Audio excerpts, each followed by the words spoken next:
Yo, what is good, everybody? What is good, yo? I am actually just living in greatness right now when it comes down to this show. I honestly called it that the show was going to be good after I got to sit down and watch a little bit of it, but not only did I think it was good, I thought it was going to be one of my more favorite shows to be watching in the sense of I'm entertained.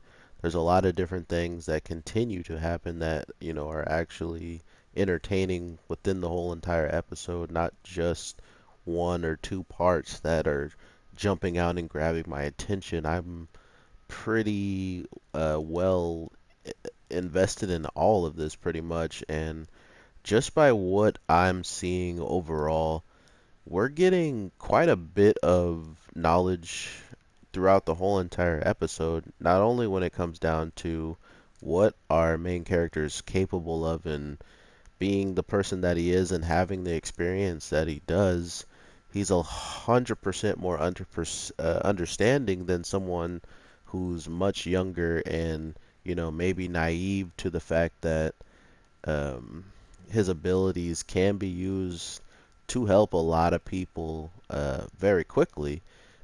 Unlike some protagonists who kind of just they needed to be told that in a sense, like they wouldn't have known that they could be so helpful if someone never asked them. That usually is a running theme in some of these anime, and this character knowing people like his boss that had these relationships where people would pretty much, try to put you in a position where if you don't live up to whatever your slogan is, whatever you go by your name, when it comes down to your job, people can hold that against you and try to honestly, you know, at least put you in a bad position when it comes down to the next time you work, just because, they have that type of power or they have that type of respect amongst certain people. So it's funny that, his boss had dealt with people just like this in our time period, so well, at least in the present day of when this takes place, or when he was alive at 37, this is just something that it never goes away. I mean, we're looking at dwarfs and humans working together, and they're doing that to each other, So it's fun. It was funny to me that they can really keep in the real world, conversation, the real world types of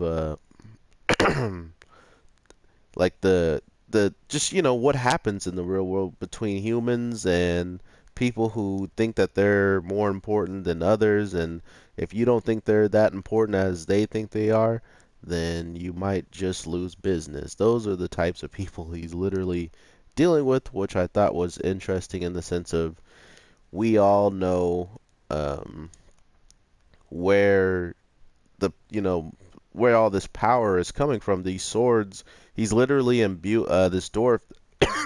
Excuse me. The dwarf that we meet this week's episode is capable of imbuing magic ores into swords and pretty much making the user like 100 times better than they would already kind of be normally. But he's like, you know what? Here you go. Here's a boost. Here's an extra incentive that you'll already be strong. I mean, you should train soldiers to be strong regardless, but sometimes in these worlds they just hire the first person who will pick up the weapon, even if he can't swing it well or can't do anything with it. But imagine someone like that with a magic sword, so that's kind of the feeling I got with this week's episode, that they're just trying to raise an army of any and everyone so they can try to pretty much win any way possible. So I can't wait to see what people are reacting to this episode, because the beautiful women this week were amazing. They were amazing. But I honestly thought that the little dialogue that we got with with them and the dwarfs when he was like resisting. He's like, I don't. He's like, man, you guys are persistent. I don't really want to go out there and be doing all that. I got things I could be doing. He just was coming up with all these lies, and we all know exactly what the man wanted from the jump. He's like, I can't wait to go and see all these women. He's like, elf, elf. So it's like, it had me dying to think that he actually tried to play it off that he did not want to see these women at all. Uh, we all know what this man was feeling like. Come on, let's be serious here. um, but when he does get there and he's enjoying his time, absolutely golden. But like I was saying, they have the funny stuff, they have the women, they have all the different things that this character has talked about. Everything he brought up really is coming to fruition. Like he hasn't asked for anything yet besides maybe like like he wanted to lose his virginity or whatever. But I mean, he's a slime right now, so I don't think that's something he's truly freaking out about anymore. He's like, well, I don't even have body parts. Like, well, I'm asexual now. He's like a Namekian. Namekians don't do that. Like, that's just not a thing for them. So why would it matter anymore? Pretty much. Um, but with him being in the position that he's in, I mean, anything's possible. With this mimic ability, sounds like he could probably just put his slimy body all over somebody, learn their our great what is it, great sage he calls it, the person in his head, great sage, great sage. Um, so just talk to Great Sage. Because I'm still, the most curious I am is this whole new body transformation that he has throughout this song. I mean, my phone was buffering every single time I was trying to watch this, so I was kind of stuck watching the opening credit like 6 times. And when I say 6 times, it just felt like 6 times because it was like a million times over and over. It would just stop. So I got to see a lot of the opening credits, and I got a lot of good looks at them. So, yeah, it looks like that human girl form might not be something he can contain forever, but when he's in it, he can still use the spells like the one that he uses in his slime form, which I thought was pretty clever. So, I'm not too sure where they're going with this, but I don't care in the sense of if it's going to be bad or good because it's going to be hype regardless of what I can tell you guys. You need to be watching this show.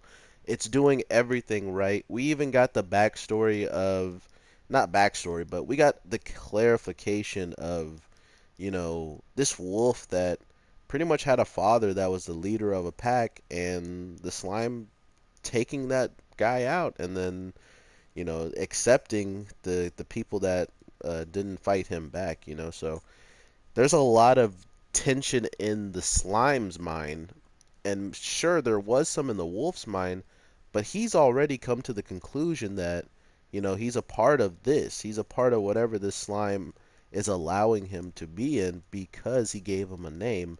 And I think that was a really good callback of just how powerful the name was to him.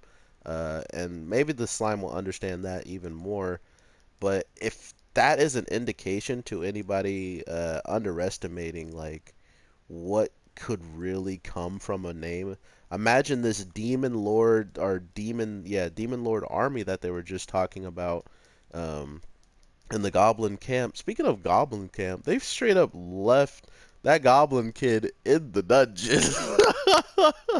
Oh man, poor kid, poor man. We're looking pretty good in this show though, but like I was saying, if we do ever get the instance of or not when if we do when we do get these demon lords, I think that might be actually more of a huge plot point because every time I seen the demon lords in the opening credits, they were seemingly in some conflict. They're in some conflict, and I think that might be a safe indication that it could either be us as like the dwarves and all them going at the demons and the people that they're making the swords for, or it could just be simply anything else that really hasn't given us a true answer. Because the only monsters we saw or heard about that supposedly did damage to anybody that is still around and seemingly wild is these armorists that attacked the dwarves that were trying to get the magic ores. So other than them, I don't really see where else the threats are going to be coming from until they kind of go into detail and explain to us what we're going to be getting. But other than that, amazing, amazing episode. I wanted more, but I felt like there's something about the way that they ended it that sended that like is ambiguous. So it's like, oh, okay, so for some reason, something even crazier is about to pop off. So, um, I get it. Save that good stuff for the next episode. Like I was saying, someone straight up steps out of the shadow, uh, and so when you read the previews, it says is a hero named something, but that could be the hero could be named after this guy who stepped out, and this could just be someone completely evil or something along those lines. Or we're looking at a new character, and this character may have something to say about the whole making of swords. That's the first thing that came to my mind when he showed up was he's probably there to take him out because or try to sabotage the dwarf for making weapons maybe for the mortal enemy or something like that. So really interested to see who's keeping up with this series and who's enjoying it. I mean, this episode was absolutely hype, in my opinion. I'm sorry if you felt any other way about it, but I loved this episode. Went really slow and then picked up very quickly in the sense of pushing the narrative fast. Every time things came up, they were really cutting to the point. Like he asked the great sage what she could do with the swords. They didn't really get into full detail, but we understood pretty quickly what she could do. And then goes for the same goes for the overall plot of the story when we get the case with the demons, when we get the case with him giving them potions to, be like, he's like, hey, here's these potions. We are going, like, we need your help pretty much. Like, we want you to give us something in return in the sense of, like, we just want to access into the town. We want to be treated normally.